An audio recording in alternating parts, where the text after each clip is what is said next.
Let's get started. Hey guys, this is AeroVTP here, and this is my full review of the iPad Air.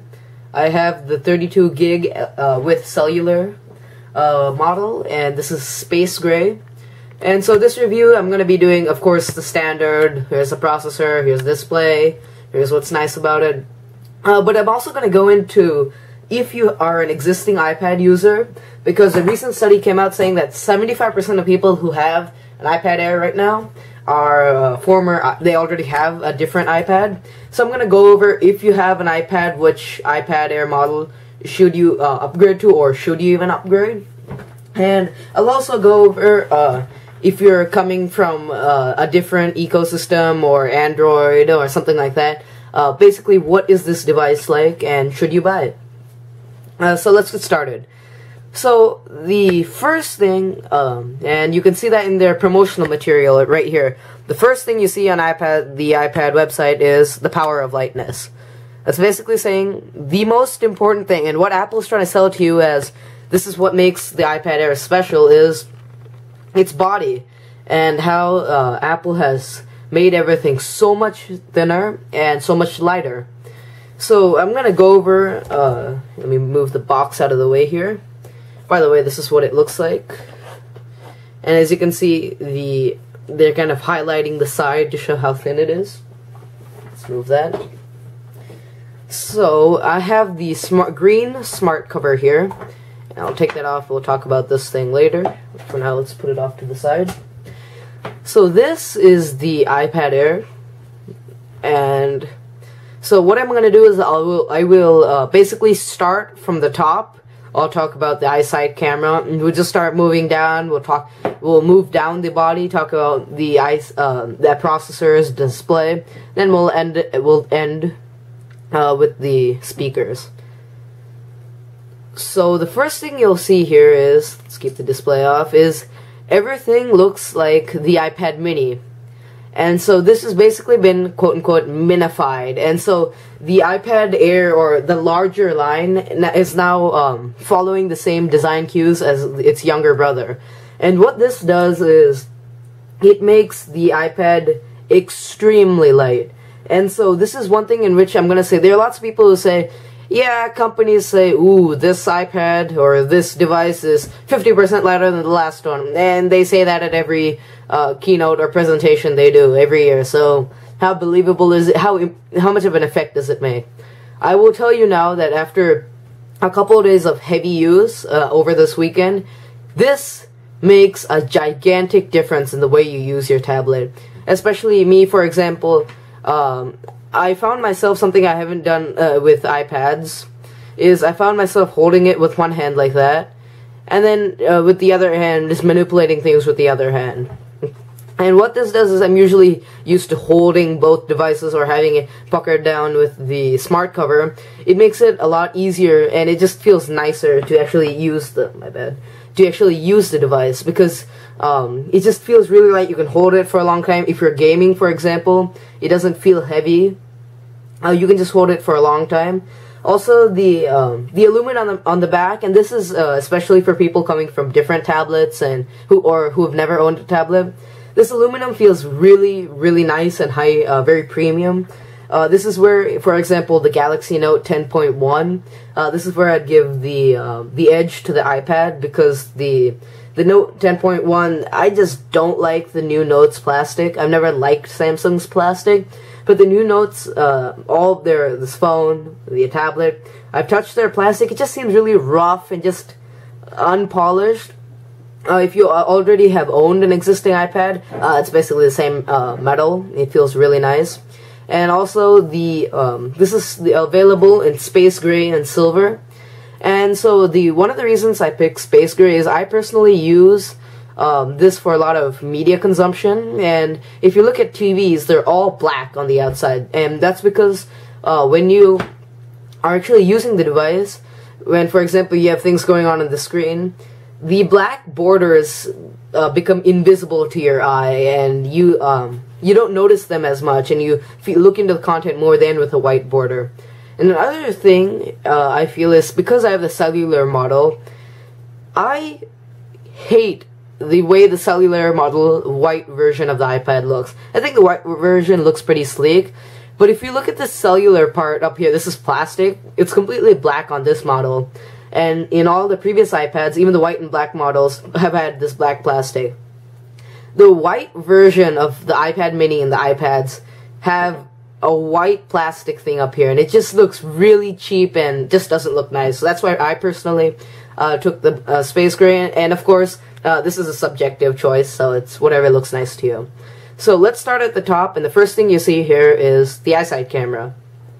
So again, it's a tablet. It's not made for picture taking, but one thing a lot of people do, and I also do this, is when you FaceTime.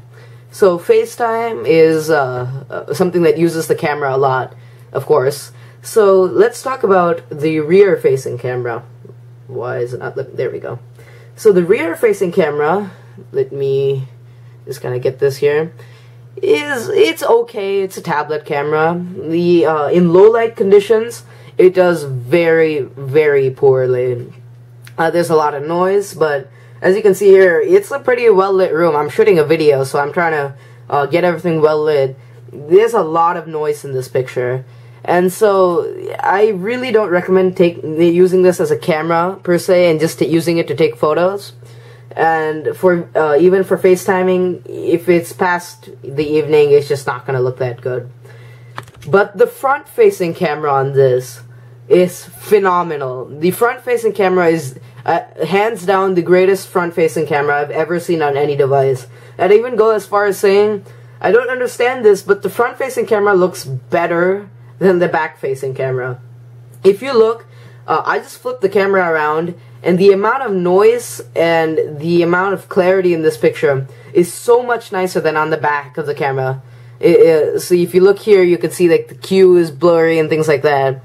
If you actually zoom in on my camera, you can actually see the texture on my camera. So the front-facing camera is really nice, and they have something called the backlighting in the lens, and what that means is you're able to take more light in the front-facing camera and be able to get much better low-light cameras, low-light pictures. So another common misconception people have when judging cameras is, and this also ranges to mobile phones, phones too, they feel as though more megapixels equals better picture. And that makes sense. More pixels probably equals better picture. That's not true, entirely true. So I'll give you, if you have more megapixels, you will be able to zoom in faster, I'll give you that. Low light photos also may look better because the amount of pixels or amount of light you're taking in is more, hence it'll look better. But ever since the iPhone 5, Apple has shifted its focus from working on, they still are trying to work on their optics, the actual lens and mechanical systems, but they've seemed to be shifting their focus and doing a lot of work on something called the ISP. So what that is the image processing unit. I know those acronyms don't line up, I'm not really sure why that is too. Image processing system. So what that does is basically when the camera takes a picture, light comes into the camera, and it takes in that light. But the thing is, the light coming into the camera does not directly just come onto your screen. The device needs to take in that light and turn it into a digital image. And that job comes to the processor. And that image processing unit is something that they say Apple is very, very good at, and I can second that. For example, the iPhone 5 again has an 8 megapixel camera, which is just really good. It's good, but you can look at its competitors. Some of its competitors are, for example, the Nokia Lumia 1020 has a 41 megapixel camera. If you were judging it by megapixels, it would just be a ridiculously better camera. But because of Apple's work with the actual unit, the image processing unit, pictures look much nicer. And so this is more like just a fact. So be very careful when you're judging a camera and read reviews, because it's not just about the megapixels. And that leads us to the processor. So I've told you about the new A7 chip. And the A7 chip also has the image processing unit. that is responsible. It's called a system on chip, where all the processing is done on it. So the A7 chip on this iPad is fast, and very, very fast. And one thing I found is, for example, I don't know, the iPad has the same amount of RAM as other devices. But one thing I found on the iPad, I don't know if this is a placebo effect or if it's actually true, is it is able to store a lot of apps simultaneously, and there's no load screens, and all the apps are, it's able to keep them all running at the same time. Even though it has the same amount of RAM as many of the older iPad, the iPad 4 and the iPhone 5, it seems to be just being able to store more apps at the same time. For example, this is a ginormous game. This is FIFA 14. In my opinion, it's the best game on iOS. It has so many graphics. It is a very detailed game, and it's taking up a lot of RAM. I'm running Flipboard here. I have another YouTube video running. I have Pages, which is also a pretty big app, and all of these are still able to run flawlessly together at the same time. So another problem I have with the A7, and this is another thing I've seen with the A7, is it's a 64-bit processor. And what that means is the iOS has been rewritten almost to fit the new type of processor. So in that, I feel as though there is a lot of stuttering. And what I mean by that is, for example, again, I'm coming back to the iPhone. This is a 32-bit processor, and it's very fast, and I feel the animations, one second, let me type in the passcode. The animations are just very nice and flawless. For example, you saw how I just got into the app, and we just smoothly come out of the app. When I go back to the iPad, watch this. I'll open an app. Yeah, of course, when I'm on the screen, everything works flawlessly. Let's open the App Store. Okay, so what happens sometimes is that of course, I'm not going to be able to get it to happen on cue. For example, if you type on the iPhone 5, you open an app, and you shut the app, it will do an animation, and basically, it will come back to the home screen like that. The animations are smooth, and it would, for example, take that much time. Here's what the iPad is doing. It's stuttering through those animations. It's able to complete the animations. It's doing them at the same speed, but they just look very stuttery and just look very jittery and unfinished. And that is, I'm very surprised about that. I've never seen Apple, their OSs have always been extremely smooth, and I've always loved the way they perform. I'm very surprised that this feels almost unfinished. Of course, that's very easy to explain. Because it's a new type of processor, we can just mount it to growing pains, and as the next iOS updates come, it'll be smoothened out. But it's still something that's kind of very noticeable, because there's so many animations in iOS 7, and they're all over the place. So it's just very weird to see that happen in iOS, because I've never seen iOS stutter like this. So then that comes up to the graphics, again, are great, and I don't know what more to say than that. The graphics are fine. Now there's a lot of talk about the A7's co-processor, which is the M7. So a lot of people have been saying, what exactly is the point of an M7? What does it even do? So what the M7 is it's basically, it's another processor that works alongside the A7, and what it does is take in all the sensor data and store it for a week. And so, for example, if you were to have the new iPhone 5S, you leave it in your pocket and you walk around, you do your exercise, and the A7 chip is constantly counting how many steps you take, and then it reports it to an app like Runtastic or something. And it's a very good way for fitness, and you carry your phone around most of the time, so it's very useful to have your sensor data. I don't know about most people, but I personally do not carry my iPad in my pocket. And a lot of people have been saying, what's the point? It's a gigantic device, relatively. why do you need to collect sensor data if it's just going to sit at my house all day? And so what Apple is saying is, the M7 is constantly listening to the gyroscopes, and what it's going to figure out is when, for example, even if it's off, it's still able to detect that it's being moved. And what that's doing is basically telling it the owner is awake, per se. And what that's doing is, it's going to continue pinging the internet. It's probably going to continue pushing my Twitter feed, my mail, things like that. When it detects it's not been moved for a long time, it assumes its owner has gone to sleep, per se.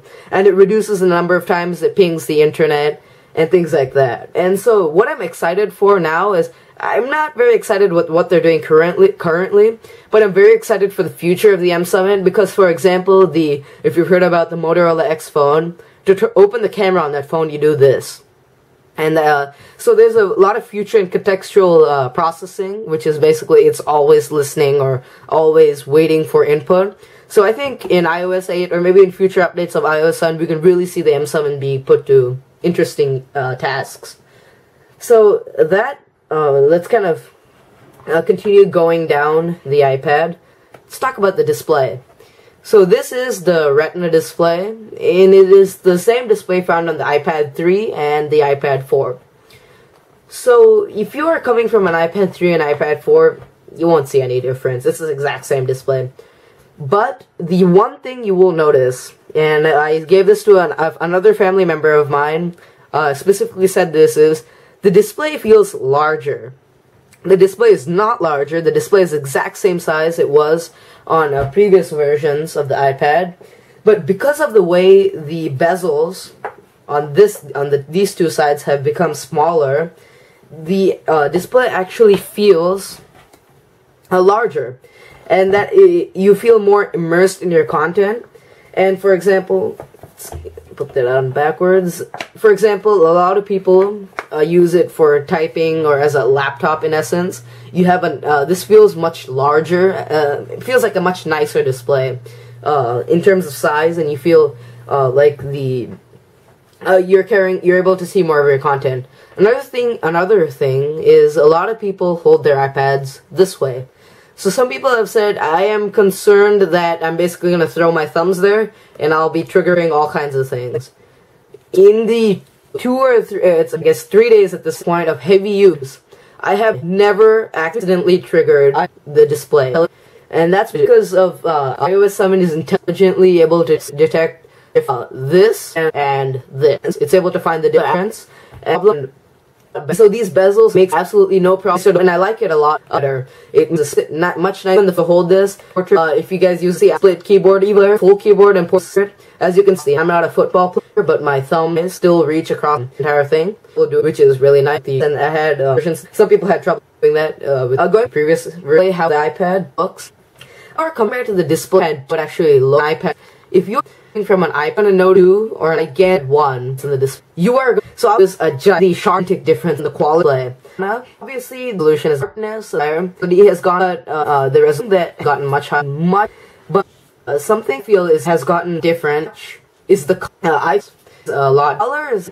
iPad colors, the color just pops in the, this is a display, just look, colors just pop, and it just has a much with the red, more saturated, the color pop, it feel to it, and things just created really brighter. So if you're coming from to an iPad, look, an iPad 1, nice, so you're really gonna iPad shape that's what, or on, and so it takes me screen to, well, that doesn't, oh, that make me, I'm just kind of positioning to really take the cellular trends.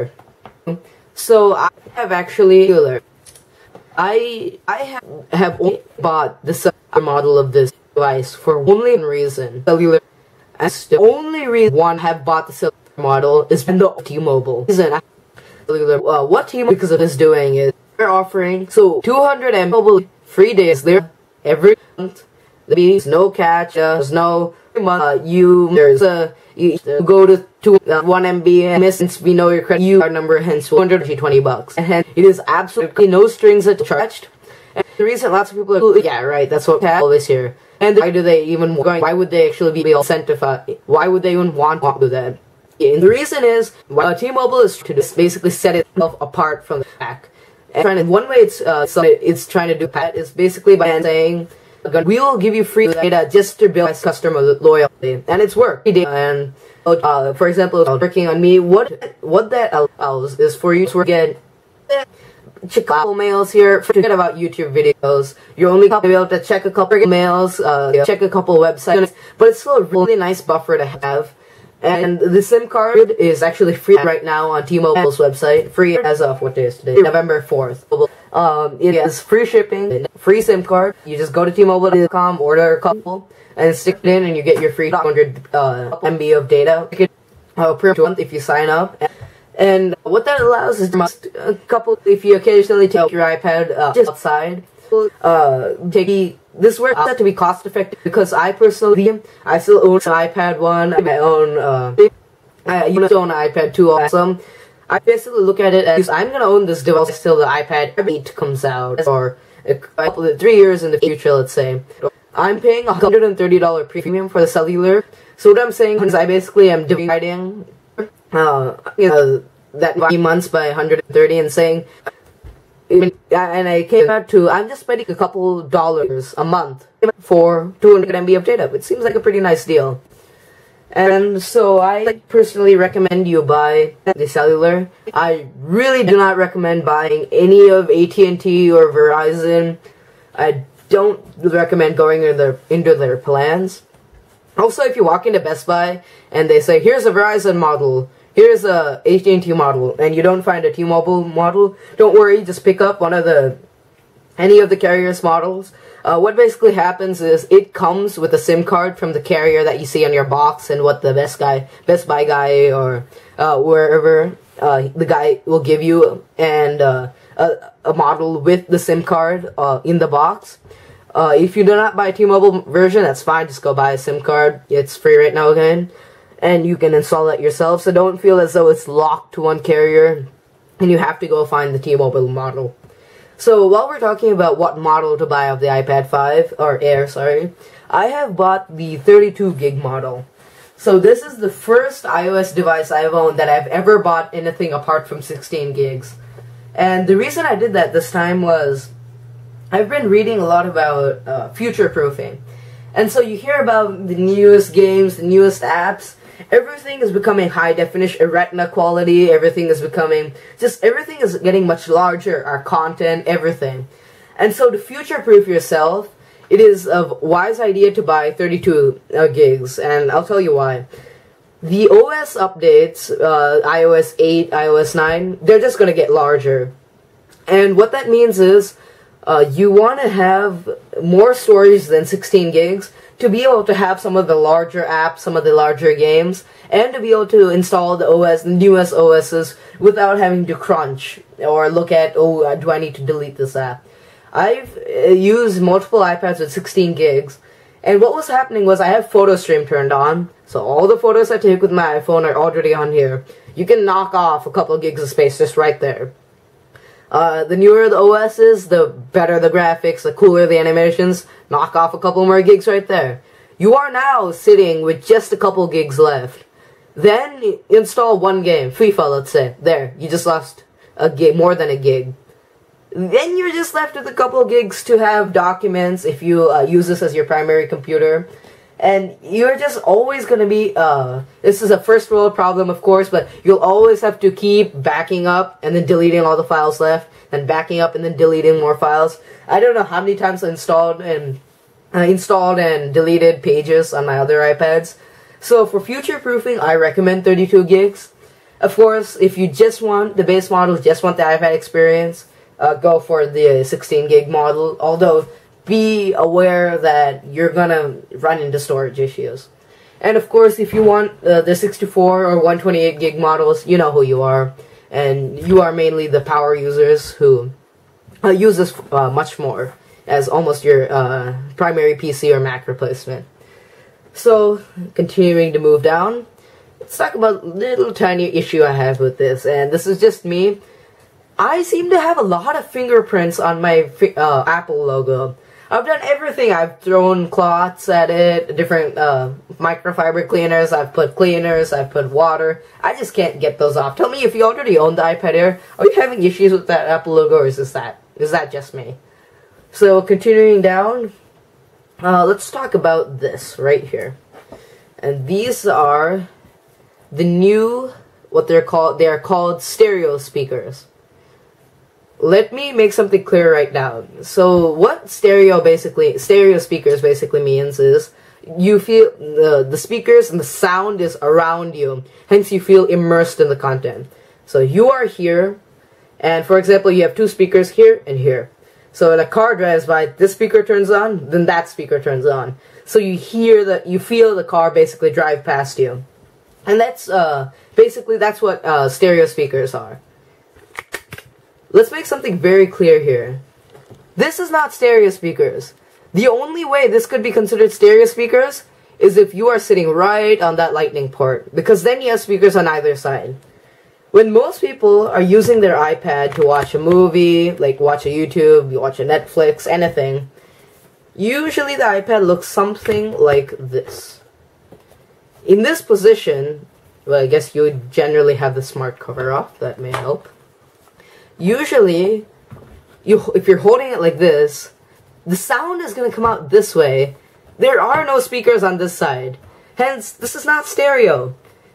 Your ear cannot perceive this sound versus this sound. So I've seen actually lots of reviewers and people go, ooh, we're very, very happy with the inclusion of stereo speakers. These are not stereo speakers. But I will say that these speakers are very, very nice. They're extremely loud. In this room, if I were to turn it on and even shut the door, I would still be able to hear it quite clearly in the other room. So they're very loud. Another thing about these speakers is when you have a song with bass, or it's slightly a stronger song or a really loud song, you'll be able to feel the vibrations. And that could be a good thing or a bad thing. In games, it's kind of cool. You hear the music and you can actually feel it. That could also be as a, wow, I paid $500 for a device that is now rattling just by sound. So you may feel it's fragile, you may feel it's strong. That just depends on your view. Okay, so continuing, let's talk about the home button right here. A lot of people are extremely sad, and some people are kind of annoyed by the fact that Touch ID is not included. And so some people say, well, if it's their new cool thing in the iPhone 5s, why is it not on their flagship iPad? And I would argue, because there's no purpose to. The main thing about iPhones are they're everywhere. They carry it around you. There's a very large sense this could get stolen, because this isn't always with you, and when you go to a public subway, things like that, this could fall out.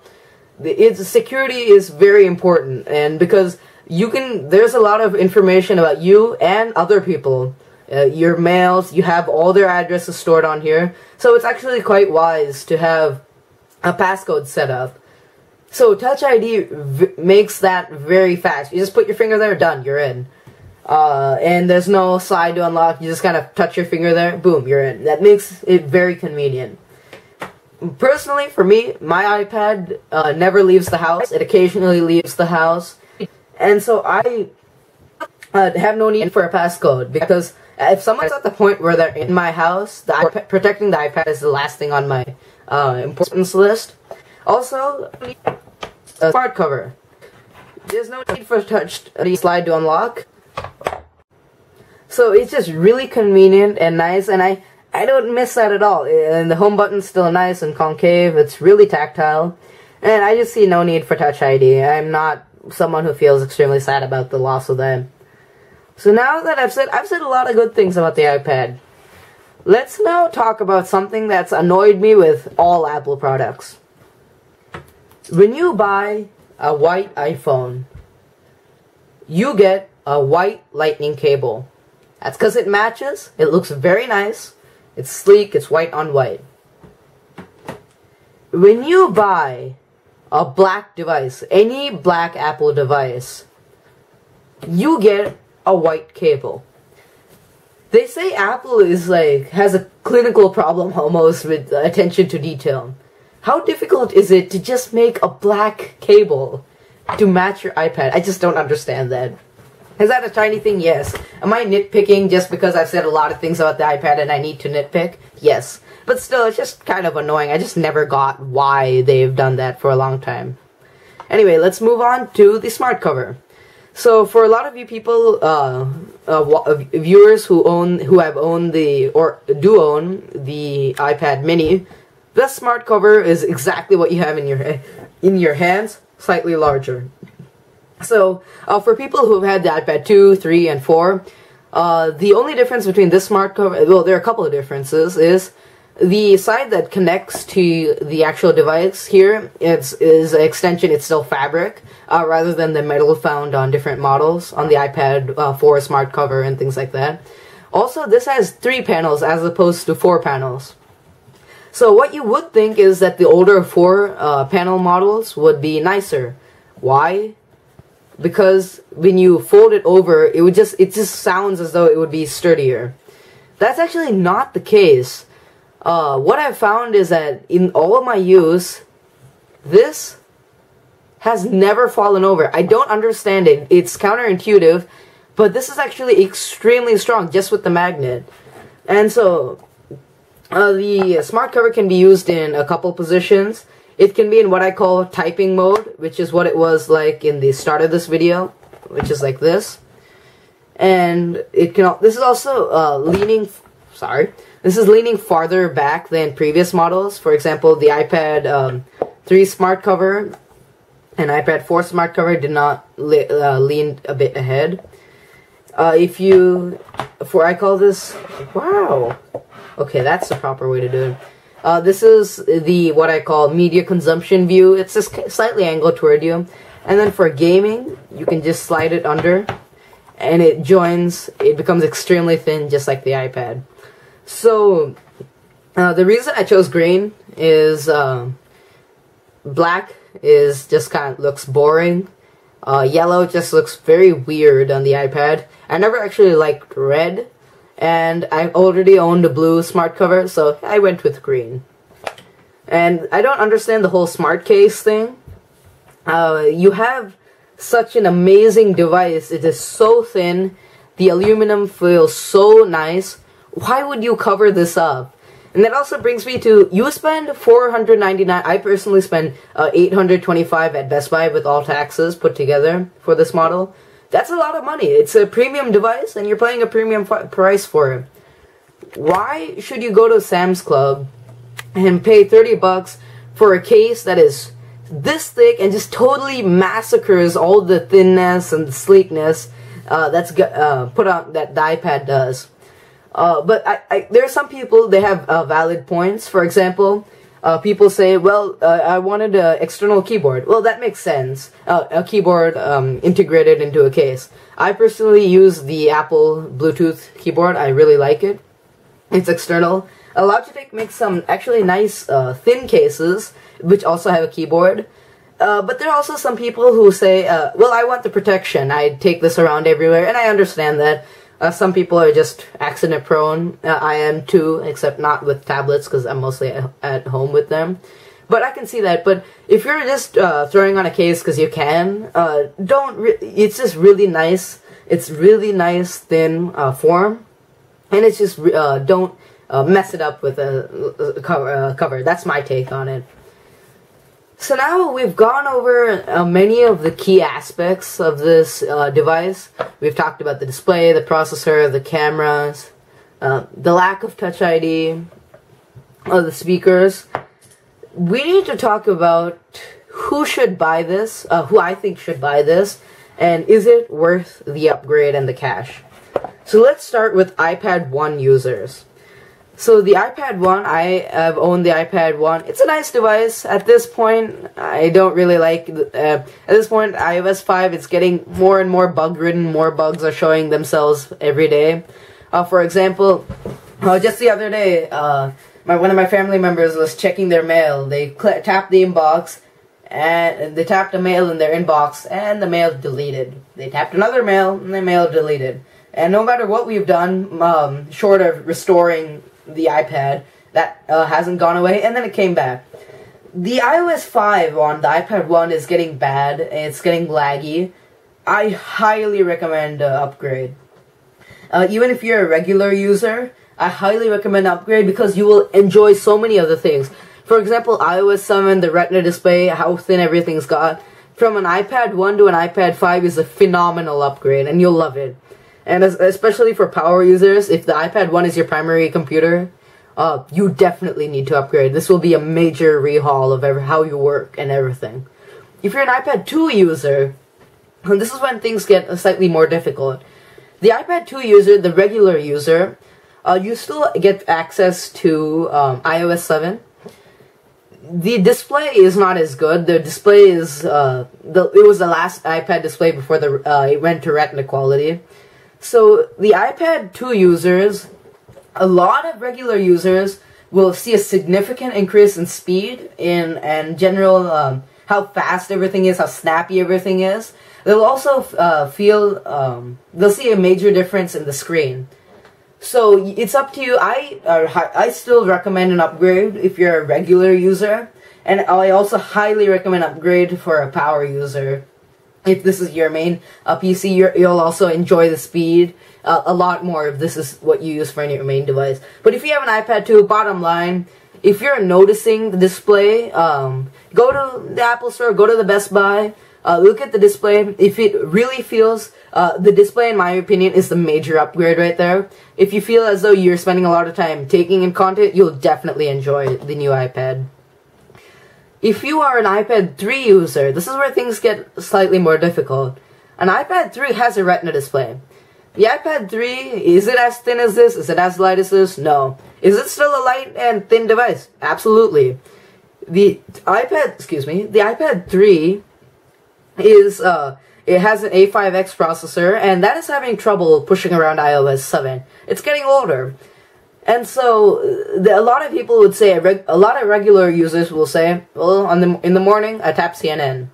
Whether it takes 5 seconds to open, whether it takes a second like it just took to open, it doesn't matter. And so, what I would say is, don't, if that 5 seconds of performance, if you're not a very heavy user, if you just check your mail, maybe you'll log into Flipboard, or open up Flipboard in the morning, it's not going to be a critical upgrade. You'll probably be fine with your iPad. If you are a medium to high user, if you use it multiple times a day, if you carry it around wherever you go, you will enjoy this upgrade. You'll feel the whole design has changed, of course. Everything will feel snappier. So I recommend an upgrade. You may consider an upgrade. If you're a power user of the iPad 3, I recommend an upgrade, because if this is your main PC, you're probably running apps, for example, like the productivity. I showed Pages in the start of the review. Pages and different apps like that. Pages, Keynote, and Numbers run a lot smoother when they're being run with the A7 processor. If you have, so bottom line is, most users, I would not really recommend an upgrade. Yeah, you may consider it. Power users, you may want to upgrade. For an iPad 4, if you are a regular user of an iPad 4, I discourage an upgrade. The A6X, which is a processor in the iPad 4, is able to push through all the content. It's doing fine. It's able to power through everything, okay. The only thing I could say that's majorly changed is the form factor. And I don't think that warrants another $500, unless you're rolling in cash, in which case, please upgrade. If you are a power user of the iPad 4, this really depends. If you are the power user you're author and maybe you type on this all day, that's probably a bad example. If your job is on the iPad 4, you're probably fine with the iPad 4. You're not gonna, in terms of weight, if, for example, a lot of people who use it for typing, I guess an author would, they go to their office or they sit at home, they put their iPad down like that, and they put a keyboard right here. Whether or not this is a pound or 1.5 pounds or 10 pounds, all the weight is going to rest on the desk. So it's not a major thing, and you will probably want to enjoy the weight, how much the weight has been reduced. Or if you're someone who carries it around a day, or does a lot of reading, or your power user who carries this around everywhere, this may be an upgrade and look into maybe selling your iPad 4 and buying the iPad Power 5 Air that it shows an extreme for a user if you're not a guy who ends up at the Apple Store in a day before the product launches. So it doesn't matter what I'm going to tell you, you're going to buy it anyway, and you go enjoy your iPad from a different system.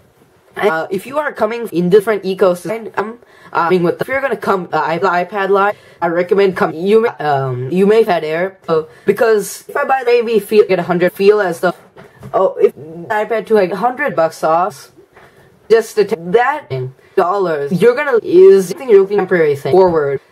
How is the main in the 4 is, and that's the reason I was going to last the 32 word, and also part of the head graded 20 years of my gig model. This you want to look iPad 2 if how I'm willing to push on own with 7, because by the it struck me it goes around iOS 8 or 9 time they're probably going to start support because or fact that it can around there, although it cuts sheer for not able to handle pusher OS.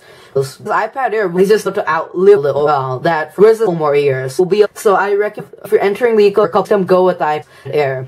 I mean, now, this is one thing that I mean, there's only one thing, other tablet that I would say, do not buy the iPad or wait for it, and that is not the iPad mini with Retina display coming later in November.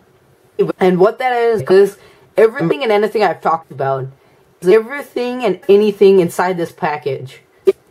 Just shrink it to a 7.9 inch display. And that's the only change you make, and you shave $100 off. Last time, it was your iPad 4 had a A6X processor, while the iPad mini had an A5. That's 2 steps below, basically. So you had to look at the processor is slower, did not have a Retina display, so you had to go the display slower. So there was a lot of trade-offs you're making as you're going smaller. At this point, there's absolutely no trade-offs you're making. When you are shifting down to that lower model, all you're changing is that screen size. But I am also an Android person. I really love Android, and you may want to look at the Nexus 7, which is another 7-inch tablet. And this is more of a, rather than a 7-inch tablet that works as a primary tablet, which is what the iPad mini is. It's a large 7-inch tablet. This is on the smaller end of tablets. This is something you could just easily throw into your backpack. I saw people could fit this in their pockets. You can easily put this in one hand. So you should really look at this also as a viable option, unless you're very keen on going into the Apple ecosystem, in which case, welcome to the iPads. So that is my long review. Basically, I want to sum it up with the iPad Air is a very, very nice tablet. It takes what is really nice with iOS 7, and it puts it into a package that is really thin and really light. And for example, if you start looking at, if you start actually using this for a long time, you will subconsciously feel this is a very nice tablet. Everything is so snappy. Everything is just, it's very light, very nice. You have this beautiful chamfered edge on the side. And it's just a really nice tablet. But keep in mind, you are paying, and here's the flip side to almost all the Apple products. You are paying what some people would say a premium price. You could just, get Android tablets for cheaper, some of them. So you really need to look into, listen to the features I've talked about in this review, and look at, are you willing to pay a $500, or if you were to go with this configuration, $800? Are you really willing to pay that? Or are you just going to go to eBay and buy, say, an iPad 2 for $250 or $300? Because that's how much, I think about $300 is what used iPads are costing around this time. So you really need to look at, is this a worthwhile upgrade? I highly recommend the iPad ecosystem, and with the iPad Air, I now strongly believe that the best 10-inch tablet on the market is the iPad Air. For mobile phones, for smartphones, I'm not going to make that claim. I have not tried enough of the Android phones to cemently say iPhone is the best. I am not in the position to do that. And for 7-inch tablets, I'm very divided on that. I absolutely love the new Nexus 7.